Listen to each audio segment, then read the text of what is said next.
Hari ni Kuala Lumpur sangat tenang. Tengoklah persekitaran agak tenang. Tapi esok berlakulah kiamat. Bukan kiamat lah. Berlakulah banjir dengan anak-anak permotoran Kuala Lumpur. Betul-betul dekat Dataran Merdeka.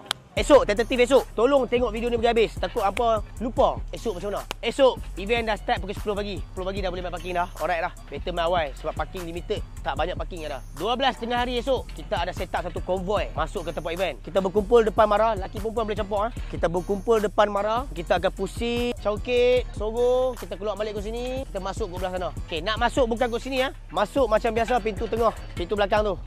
Tengah tu. Masuk kat situ. Make sure kawan-kawan apa. Esok 12 tengah hari konvoi. Saya ada, Koyum ada, Acik Jack Rod ada, Kenker ada, Pek Sayong ada, Sapek ada, Mal Kodok ada, Eric Cak Ketum ada, semua ada.